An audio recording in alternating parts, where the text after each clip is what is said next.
And lastly I would like to tell you कि छोटे मोटे ऐसे एटीट्यूड से ओवरऑल हम सुखी रह सकते हैं। जब अमेरिका में लाइट जाती है तब पता है वे लोग क्या करते हैं?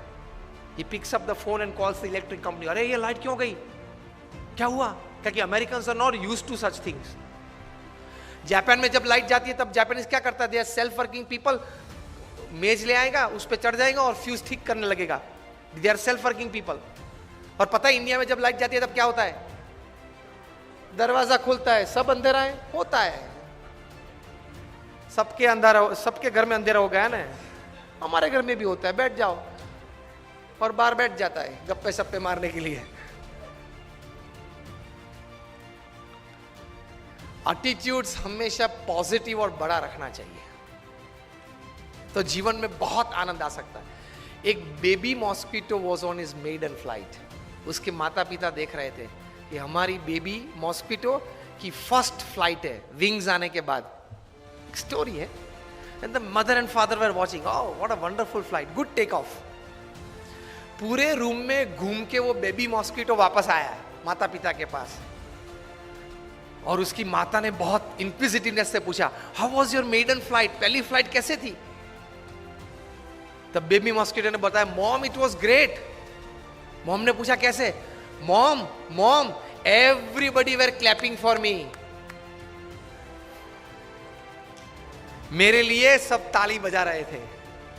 पता चला क्या था? सब एक्चुअली क्या कर रहे थे? उसको मारने का प्रयत्न कर रहे थे।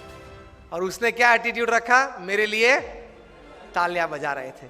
जब मारने के लिए भी प्रयत्न हो तब भी मेरे लिए तालियां है। This is the greatest attitude in life. And they remain happy. कितना आनंदित हो गए वो छोटा बेबी मॉस्किटो, कितना आनंद में आ गया होगा। अरे यार, in my maiden flight everybody were clapping for me. Highest kind of attitudes in life. Situation के मुताबिक एडजस्ट हो जाओ, दिस इज एटीट्यूड। पानी की तरह सीखना। पानी ग्लास में भर देते तो शेप क्या ले लेता है? ग्लास का। बकेट में भर दो तो शेप क्या ले लेता है? बकेट का। सिचुएशंस के मुताबिक सेट हो जाओ। Adjustment is life, compromise is life. Adjustment and compromise is the attitude of life. सब मेरे हिसाब से ही चलना चाहिए। मुझे आपको प्रश्न पूछना है कि आपके घर में सब आपके हिसाब से चलता है? बिपिन राम जी, घर के 4 दीवार के अंदर, ऑफिस में तो कुछ भी चलता होगा, वहां तो बहुत कम चलता होगा। सब अपने हिसाब से नहीं चलता है। If you don't remember other things in the talk, remember only this much, adjustment and compromise should be the attitude of life. आप भी कुछ हैं, हम भी कुछ हैं, लेकिन कोई कॉमन मिनिमम प्रोग्राम CMP कैसे बना के मैं भी थोड़ा अपना रखूं और थोड़ा छोड़ दूं, आप भी अपना थोड़ा रखें और थोड़ा छोड़ दें, ताकि हम कॉमन प्लेटफॉर्म पे आ जाए और काम करें और थोड़ा नतीजा लेके आए। That should be the attitude in life. नहीं, अगर मेरे विचार में आपको सम्मिलित होना है तो ही दूसरी बार मीटिंग में आप आना। This is not the way you work. This is not how great people have worked. और अंतिम में डेढ़ बजने में 5 मिनट बाकी है। मुझे 1:30 बजे तक की बात करने की बात हुई थी। Last 5 minutes I would like to talk to you about the attitude towards God. कई लोग आस्तिक है, कई लोग नास्तिक है, अपने अपने हिसाब से सब विचार करते हैं, सोचते हैं, चलते हैं जीवन में। लेकिन एक बहुत बड़े एस्ट्रोनॉमर फ्रेड हॉयल ने बताया कि it is advantageous to believe in God than not to believe. Professionally भी आप भगवान में मानो, अच्छाइयां बुराइयां के लिए नहीं, छोड़ दो, मोक्ष के लिए नहीं हो, छोड़ दो। प्रोफेशनल तो हैं आप, वैश्य फेडरेशन तो हो, व्यापारी तो हो, तो व्यापारी के ढंग से भी आप भगवान में मानो तो भी जीवन में बहुत बड़ा लाभ है। Thousands and thousands of papers have been released in national and international seminars where faith in God, meditation, नाम स्मरण, भगवान की मूर्ति के दर्शन, मंदिर जाना उसके फिजिकल, मेंटल और इमोशनल लाभ साइंटिफिकली प्रूव हुए हैं। कभी ये बात भी 1 घंटे तक करेंगे कि जो 9 भक्ति श्रीमद् भागवत में दी गई है, श्रवणम, कीर्तनम, स्मरणम, पाद सेवनम, अर्चनम, वंदम, दास्यम, सख्यम, आत्मनिवेदनम, 9 प्रकार की भक्ति, भगवान का नाम स्मरण करना, भगवान को दंडवत प्रणाम करना, इसके फिजिकल, मेंटल और इमोशनल लाभ कितने हैं। फॉर एग्जाम्पल, हड्डियां कमजोर हो जाती है, उसको बोलते हैं ऑस्टियोपोरोसिस, जल्दी टूट जाती है।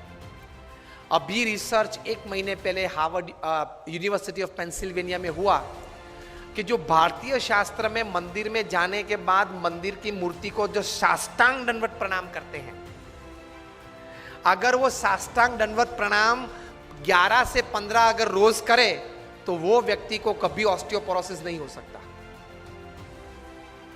यूनिवर्सिटी ऑफ पेंसिल्वेनिया में।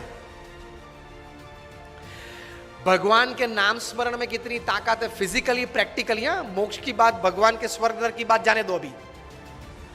तो प्रोफेसर न्यूबर्ग ने यूनिवर्सिटी ऑफ पेंसिल्वेनिया में रिसर्च किया, डिफरेंट एज ग्रुप्स के व्यक्तियों को बिठाया, 20 वीक्स का प्रोग्राम था, हर रोज 10 मिनट मेडिटेशन में, और जो भी भगवान के स्वरूप में वे मानते हो उस स्वरूप का ध्यान करके नाम स्मरण करना। एंड रिजल्ट में MRI टेस्टिंग हुआ, माइंड मैपिंग हुआ, उसमें से प्रैक्टिकल साइंटिफिक रिजल्ट्स ये मिले कि जो छोटे बच्चे थे वो रेगुलर 10 मिनट रोज मेडिटेशन और भगवान का नाम स्मरण करते थे, उनकी मेमोरी पावर 15 to 25% बढ़ गई।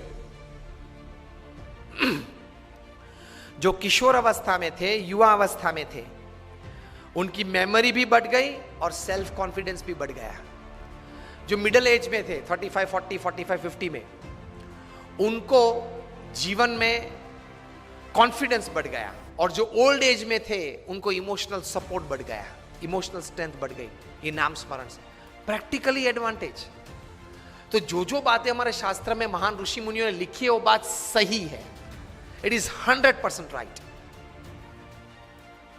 Absolutely right. तो एटीट्यूड हमारे शास्त्रों, संत और भगवान के प्रति ये आस्तिक भाव का रखना, उसमें कुछ लेना देना तो है नहीं, उसमें कुछ लेना देना तो है नहीं। ये एटीट्यूड रखो कि भगवान है, भगवान ये सर्वे जगत के कर्ता हर्ता है, और जो भी कुछ करते हैं वो हमारे मनुष्य के अच्छे के लिए करते हैं। इतना पॉजिटिव एटीट्यूड भगवान के बारे में रखो तो बहुत शांति रहेगी, बहुत स्थिरता रहेगी।